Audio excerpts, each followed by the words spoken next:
ಪ್ರಿಯ ವಿದ್ಯಾರ್ಥಿಗಳೇ, ಈ ವಿಡಿಯೋದಲ್ಲಿ ಸದ್ದು ಮಾಡದಿರು ಇದರ ಬಗ್ಗೆ ನಾವು ಸಂಪೂರ್ಣ ವಿವರಣೆಯನ್ನು ನೋಡೋಣ.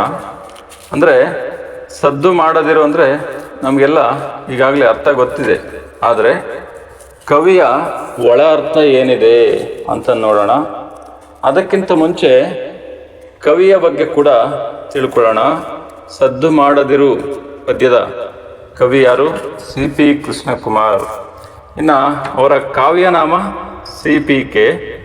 ಅವರ ಪೂರ್ಣನಾಮ ನೋಡೋದಾದರೆ ಡಾಕ್ಟರ್ ಚಿಕ್ಕನಾಯಕನಹಳ್ಳಿ ಪುಟ್ಟೇಗೌಡ ಕೃಷ್ಣಕುಮಾರ್ ಅಂತೇಳಿ. ಅವರು 1939ರಲ್ಲಿ ಜನಿಸ್ತಾರೆ. ಇಲ್ಲಿ 1939ರಲ್ಲಿ ಜನಿಸ್ತಾರೆ. ಯಾವ ಸ್ಥಳದಲ್ಲಿ ಅಂತ ನೋಡೋದಾದರೆ ಮೈಸೂರು ಜಿಲ್ಲೆಯ ಕೃಷ್ಣರಾಜ ನಗರ ತಾಲೂಕಿನ ಚಿಕ್ಕನಾಯಕನಹಳ್ಳಿಯಲ್ಲಿ ಜನಿಸ್ತಾರೆ. ಇನ್ನು ಅವರ ಕೃತಿಗಳು ನೋಡೋದಾದರೆ ತಾರಾಸುಖ, ಎಷ್ಟೊಂದು ಕೃತಿಗಳಿದೆ, ಆದರೆ ನಮಗೆ ಈಸಿ ಆಗಿರೋಂಥ ನೆನ್ಪಿಟ್ಕೋಬೇಕು. ತಾರಾಸುಖ, ಅನಂತ ಪೃಥ್ವಿ, ಅದೇ ರೀತಿ ಬೊಗಸೆ, ಜನಪದ ಪ್ರತಿಭೆ, ಪರಿಭಾವನೆ, ಇದೇ ಥರ ಎಷ್ಟೊಂದು ಕೃತಿಗಳಿದೆ. ಆದರೆ ಎಕ್ಸಾಮ್ಗೆ ಅಟ್ಲೀಸ್ಟ್ ಒಂದು ಮಿನಿಮಮ್ 3 ಕೃತಿಗಳು 4 ಕೃತಿಗಳು ಈಸಿ ಆಗಿರೋಂಥ ನೆನ್ಪಿಟ್ಕೊಂಡು ಬರೆದ್ರೆ ಸಾಕಾಗುತ್ತೆ. ಕವಿ ಪರಿಚಯ ಅಥವಾ ಕೃತಿಕಾರರ ಪರಿಚಯ ಎಕ್ಸಾಮ್ಗೇನು 3 ಅಂಕಗಳಿಗೆ 3 ಮಾರ್ಕ್ಸ್ಗಿರುತ್ತೆ. ಆ ಮೇನ್ ಕ್ವಶನಲ್ಲೇ ಕೊಟ್ಟಿರ್ತಾರೆ. ಕಾಲ, ಸ್ಥಳ, ಕೃತಿ, ಪ್ರಶಸ್ತಿಗಳನ್ನು ಕುರಿತು ವಿವರಿಸಿ ಅಂತಂದೇಳಿ ವಿವರಣೆ ಮೂಲಕ ಬರೀಬೇಕು. ನಾನಿಲ್ಲಿ ವಿವರಣೆ ಮೂಲಕ ಬರೆಯೋದಕ್ಕೆ ಕಷ್ಟ ಆಗುತ್ತೆ ಅಂತಂದೇಳಿ ಡೀಟೇಲ್ಸ್ ಕೊಡ್ತಾ ಇದ್ದೀನಿ. ನೀವು ಎಕ್ಸಾಮಲ್ಲಿ ಆ ರೀತಿ ಬರೀಬೇಕಾಗತ್ತೆ. ಅಂದರೆ ವಿವರಣೆ ಮೂಲಕ ಬರೀಬೇಕು ಅಂತಂದೇಳಿ ಸುಮ್ಮನೆ ಬೇಕಿಲ್ಲದೆಲ್ಲ ಅವ್ರಿಗೇನೇನು ಬೇರೆ ಬೇರೆ ಹೆಸರುಗಳಿದೆ, ಎಲ್ಲೆಲ್ಲಿ ಕೆಲಸ ಮಾಡಿದ್ರು, ಎಲ್ಲಿ ಪ್ರೊಫೆಸರ್ ಆಗಿದ್ರು, ಎಲ್ಲಿ ಟೀಚರ್ ಆಗಿದ್ರು, ಎಲ್ಲಿ PhD ಮಾಡಿದ್ರು, ಅವರ ಪತ್ನಿಯರು ಈ ಥರ, ಮತ್ತು ಮಕ್ಕಳೆಷ್ಟು, ಈ ಥರದ್ದೆಲ್ಲ ಬರೆದ್ರೆ ಮಾರ್ಕ್ಸ್ ಸಿಗಲ್ಲ. ಬೇಕಾಗಿರೋಂಥದ್ದೇನು ಕಾಲ, ಸ್ಥಳ, ಕೃತಿ, ಪ್ರಶಸ್ತಿ, ಈ ರೀತಿ ಬರೀಬೇಕು. 3 ಕೃತಿಗಳು ಯಾವುದ್ಯಾವುದು? ತಾರಾಸುಖ, ಅನಂತ ಪೃಥ್ವಿ, ಬೊಗಸೆ, ಜನಪದ ಪ್ರತಿಭೆ. ಈ ಥರದ್ದು ಈಸಿ ಆಗಿರೋಂಥ, ನಿಮ್ಗೆ ಈಸಿ ಆಗಿರೋದು ಯಾವ್ದಾದ್ರು ಸರಿ ನೆನ್ಪಿಟ್ಕೋಬೋದು. ಇಷ್ಟೆಲ್ಲ ಕೃತಿಗಳನ್ನು ಬರೆದಿದ್ದಾರೆ. ಸುಮಾರು 300 ಕೃತಿಗಳನ್ನು ಕೂಡ ರಚನೆ ಮಾಡಿದ್ದಾರೆ. ಇನ್ನು ಇವರಿಗೆ ಇಷ್ಟೆಲ್ಲ ಸಾಧನೆ ಮಾಡಿದ್ದಕ್ಕೆ ಪ್ರಶಸ್ತಿಗಳು ಕೂಡ ಸಿಕ್ಕಿವೆ.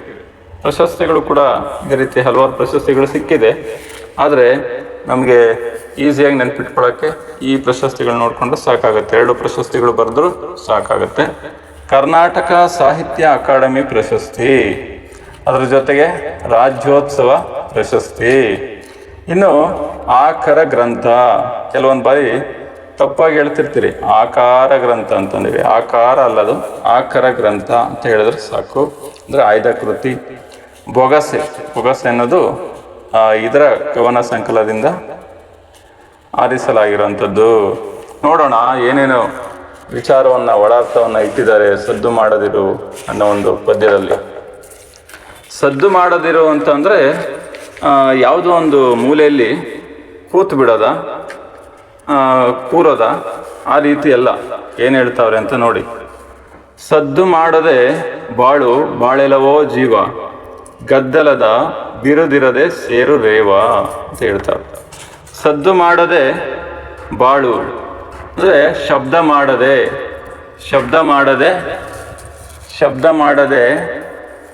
ಬಾಳು ಅಂದರೆ ಜೀವನವನ್ನು ಮಾಡು. ಶಬ್ದ ಮಾಡಬೇಡ ಜೀವನದಲ್ಲಿ ಅಂದರೆ ಆಗ್ಲೇ ಹೇಳ್ದಂಗೆ ಸುಮ್ಮನೆ ಒಂದು ಕಡೆ ಮೂಲೆಯಲ್ಲಿ ಕೂತ್ ಬಿಡೋದಲ್ಲ. ಆಡಂಬರ ಬೇಡ ಅಂತ. ನೀನೇನಾದರೂ ಒಂದು ಕೆಲಸ ಮಾಡ್ತಿದ್ರೆ ಎಲ್ಲರಿಗೂ ತೋರಿಸ್ಕೊಡೋದು.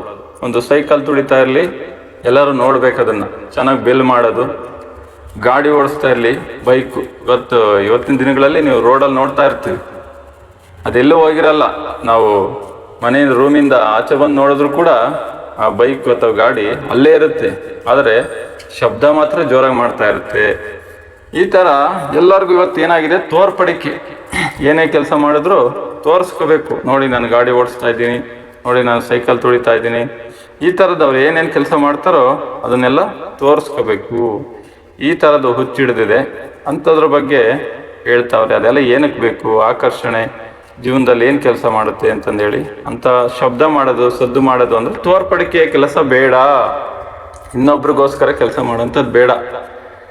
ಆ ರೀತಿಯ ತೋರ್ಪಡಿಕೆಯ ಕೆಲಸವನ್ನು ಬಿಟ್ಟು ಜೀವನವನ್ನು ಸಾಗಿಸಿ. ಬಾಳು ಅಂದರೆ ಜೀವನ, ಬಾಳು ಬಾಳೆಲವೋ ಅಂತ ಜೀವನವನ್ನು ಜೀವಿಸಿ. ಜೀವವೇ ಅಂದರೆ ಮಾನವರಿಗೆ ಹೇಳ್ತಿರೋಂಥದ್ದು.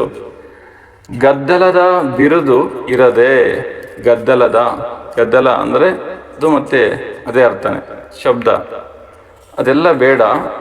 ಗದ್ದಲ ನೀಡುವಂತಹ ಪಟಾಕಿ ಹಚ್ಚೋದು, ಏನೇನೋ ಮಾಡೋದು, ನಾನು ಸಾಧನೆ ಮಾಡಿಬಿಟ್ಟೆ ಇಂಥದ್ದೆಲ್ಲ ಮಾಡಿಕೊಂಡು ಆ ರೀತಿಯಾದ ಬಿರುದು ಬೇಡ. ಅಂತ ಬಿರುದು ಇರದೆ, ಬಿರುದು ಅಂತ ಗೊತ್ತಿದೆ ನಮಗೆ, ಪ್ರಶಸ್ತಿ ಒಂದು ಅರ್ಥದಲ್ಲಿ, ಒಳ್ಳೆ ರೀತಿಯ ಅರ್ಥದಲ್ಲಿ ಪ್ರಶಸ್ತಿ ಕೊಡಬೇಕು. ಏನೇನೋ ಇನ್ನೊಬ್ರಿಗೆ ತೊಂದರೆ ಕೊಡೋ ಥರ ರೋಡ್ ತುಂಬ ಪಟಾಕಿಗಳು ಹಚ್ಚೋದು, ಇಂಥದ್ದೆಲ್ಲ ಮಾಡೋದು, ಇದನ್ನೆಲ್ಲ ಬೇಡ. ಗದ್ದಲದ ಬಿರುದಿರದೆ ಸೇರು ರೇವ್ ಅಂದರೆ ಅಥವಾ ರೇವು ಅಂದರೆ ಬಂದರು, ಹಡಗು ನಿಲ್ಲುವ ಸ್ಥಳ. ಅಂದರೆ ಇಲ್ಲಿ ಏನರ್ಥ, ನಮ್ಮ ಜೀವನದ ಅಂತ್ಯ.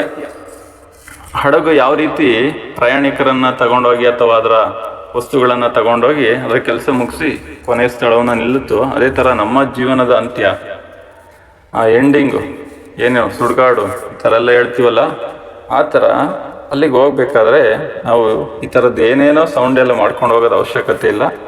ಸುಮ್ಮನೆ ಸಾಮಾನ್ಯವಾಗಿ ಮೌನವಾಗಿ ನಮ್ಮ ಕೆಲಸ ನಾವು ಮಾಡ್ಕೊಂಡು ಹೋಗೋದು. ನಾವು ಮಾಡೋ ಕೆಲಸ ನಮಗೆ ತೃಪ್ತಿ ಕೊಟ್ಟರೆ ಸಾಕು. ಇನ್ನೊಬ್ರಿಗೆಲ್ಲ ತೋರಿಸೋವಂಥದ್ದು, ಕೂಗೋ ಅಂಥದ್ದು ಇದೆಲ್ಲ ಬೇಕಾಗಿಲ್ಲ ಅಂತ ಹೇಳ್ತಾವ್ರೆ. ಯಾವ ರೀತಿ ಇರಬೇಕು ನಾವು ಮಾಡೋ ಕೆಲಸ ಅಂತ ಹೇಳ್ತಾವ್ರೆ ನೋಡಿ. ಎಕ್ಸಾಂಪಲ್ ಮೂಲಕ ಹೇಳ್ತಾವ್ರೆ.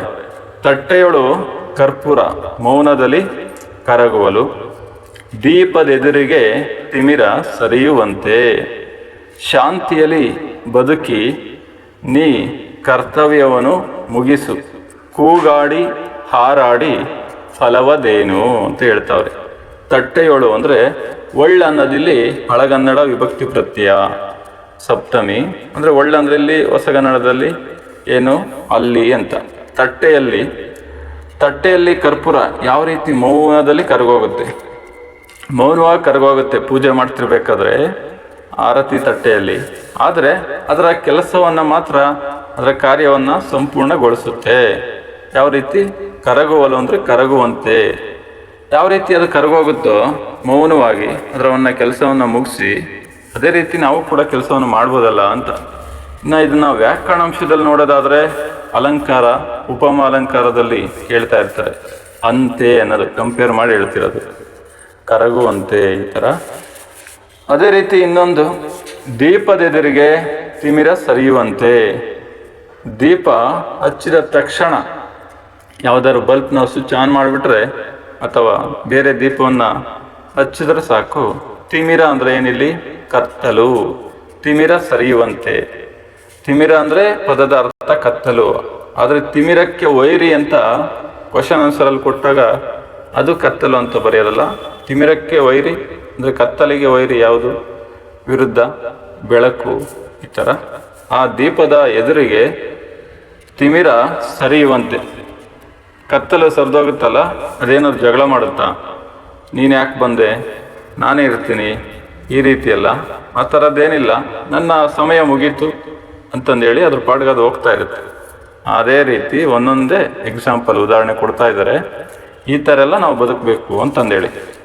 ಹೀಗೆಲ್ಲ ತಟ್ಟೆಯಲ್ಲಿ ಕರ್ಪೂರ ಯಾವ ರೀತಿ ಮೌನದಲ್ಲಿ ಕೆಲಸ ಮಾಡುತ್ತೆ, ಅದೇ ಥರ ದೀಪ ಬಂದ ತಕ್ಷಣ ತಿಮಿರ ಯಾವ ರೀತಿ ಸೈಲೆಂಟಾಗಿ ಸೈಡ್ಗೆ ಹೋಗುತ್ತೋ, ಅದೇ ಥರ ಶಾಂತಿಯಲ್ಲಿ ಬದುಕಿ ನೀ ಅಂದರೆ ನೀನು ಕರ್ತವ್ಯವನ್ನು ಮುಗಿಸು. ಇಲ್ಲಿ ಪದ್ಯಕ್ಕೆ ಪದ್ಯದ ನಿಯಮಗಳಿಗೋಸ್ಕರ ಕೆಲವೊಂದು ಕಡೆ ಒತ್ತಕ್ಷರ ಅದೆಲ್ಲ ಇರಲ್ಲ.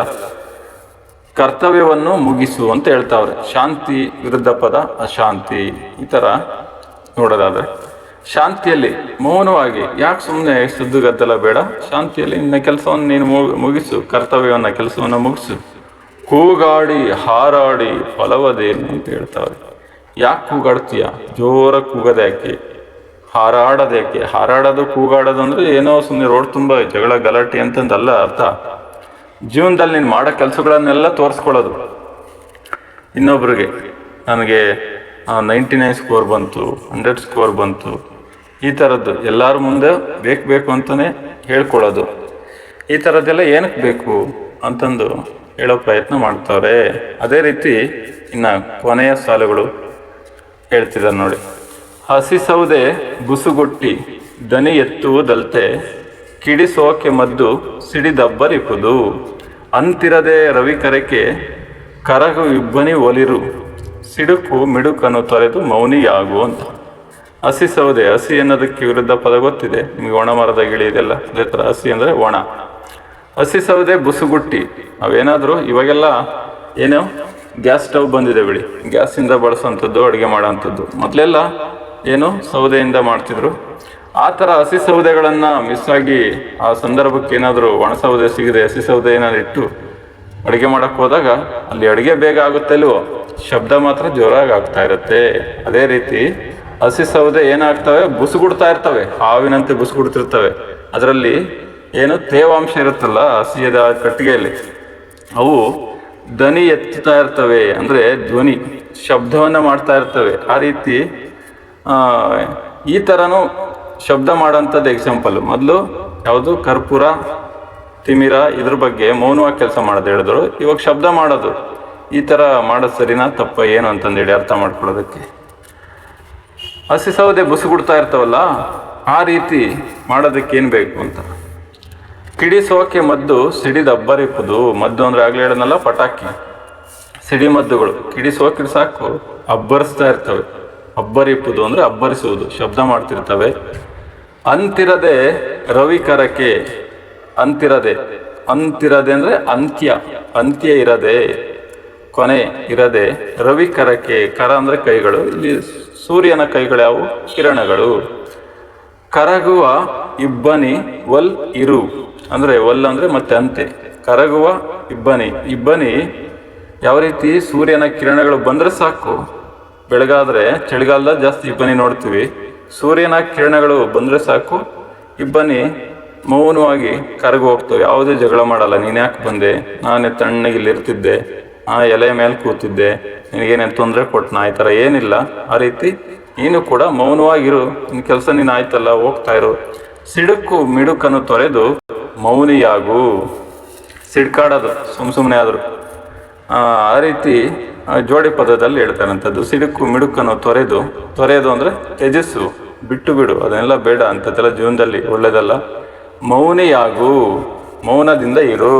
ನಿನ್ನ ಕೆಲಸ ನೀನು ಮಾಡ್ಕೊಂಡು ಹೋಗ್ತಾ ಇರು. ನೀನು ಮಾಡೋ ಕೆಲಸದಲ್ಲಿ ನಿನಗೆ ತೃಪ್ತಿ ಇದ್ದರೆ, ನಿನಗೆ ಖುಷಿ ಇದ್ದರೆ, ನಿನಗೆ ಆನಂದ, ನಿನಗೆ ಸಂತೋಷ ಇದ್ದರೆ ಸಾಕಲ್ಲ, ನಿನ್ನ ಆರೋಗ್ಯ ಚೆನ್ನಾಗಿರುತ್ತೆ. ಅದನ್ನು ಬಿಟ್ಟು ಇನ್ನೊಬ್ರಿಗೆಲ್ಲ ತೋರಿಸ್ಕೊಳ್ಳೋಂಥದ್ದು ಏನಿದೆ ಅಂತಂದೆಲ್ಲ ಯಾರು ಹೇಳ್ತಿರೋದಿಲ್ಲಿ? CP ಕೃಷ್ಣಕುಮಾರ್ ಅವರು, ಕವಿ CP ಕೃಷ್ಣಕುಮಾರ್ ಅವರು ಹೇಳ್ತಾ ಇದ್ದಾರೆ. ಅದರ ಆಕರ ಗ್ರಂಥ ನೋಡೋದಾದರೆ ಬೊಗಸೆ. ಈ ರೀತಿ ತುಂಬ ಸದ್ದು ಮಾಡದೆ ಕೆಲಸ ಮಾಡಿ ಅಂತಂದೇಳಿ ಅಚ್ಚುಕಟ್ಟಾಗಿ ಚೆನ್ನಾಗಿ ತೋರಿಸ್ಕೊಟ್ಟಿದ್ದಾರೆ. ಇನ್ನು ನಾವು ಕ್ವಶನ್ ಕೂಡ ನೋಡೋದಾದರೆ ಬಿಟ್ಟ ಸ್ಥಳಗಳನ್ನು ಮೊದಲನೇದಾಗಿ ನೋಡ್ಬೋದು. ಸದ್ದು ಮಾಡದಿರು ಕವಿತೆಯ ಆಕರ ಕೃತಿ ನಮಗೆ ಗೊತ್ತೇ ಇದೆ ಅಲ್ವಾ, ಯಾವುದು? ಬೊಗಸೆ. ಅದೇ ರೀತಿ CPK ಅವರ ಪೂರ್ಣ ಹೆಸರು ಕೂಡ ಗೊತ್ತಿದೆ ನಮಗೆ, ಏನು? ಚಿಕ್ಕನಾಯಕನಹಳ್ಳಿ ಪುಟ್ಟೇಗೌಡ ಕೃಷ್ಣಕುಮಾರ್ ಅಂತಂದೇಳಿ. ತಿಮಿರ ಪದದ ಅರ್ಥ ಕೂಡ ಗೊತ್ತಿದೆಯಲ್ವ ನಮಗೆ, ಹೇಳ್ಬೋದಾ ಯಾರಾದರೂ? ಏನು ಅರ್ಥ? ತಿಮಿರ ಪದದ ಅರ್ಥ ಕತ್ತಲೆ ಅಥವಾ ಕತ್ತಲು, ಅಜ್ಞಾನ ಎಲ್ಲ ಹೇಳ್ತೀವಿ. ಅದೇ ಒಂದು ವಾಕ್ಯದಲ್ಲಿ ಬಂದರೆ ತಿಮಿರಕ್ಕೆ ವೈರಿ ಯಾವುದು ಅಂದರೆ ಏನು? ದೀಪ ಅಥವಾ ಬೆಳಕು ಅಂತ ಹೇಳ್ತೀವಿ. ಇನ್ನು ಎರಡನೇ ಪ್ರಶ್ನೆ, ಕವಿ ಮಾನವನ ಬದುಕನ್ನು ಇಬ್ಬನಿಗೆ ಏಕೆ ಹೋಲಿಸಿದ್ದಾರೆ? ಈ ರೀತಿಯೆಲ್ಲ ಒಂದೊಂದೇ ಪ್ರಶ್ನೆಗಳನ್ನು ನೋಡ್ತಾ, ಅಂದರೆ ಅದನ್ನು ಅರ್ಥ ಮಾಡಿಕೊಂಡು ನಾವು ಮೌನದಿಂದ ಬದುಕಲಿ ಅಂತ ಹೋಲಿಕೆ ಮಾಡಿ ಹೇಳ್ತಾ ಇದ್ದಾರೆ.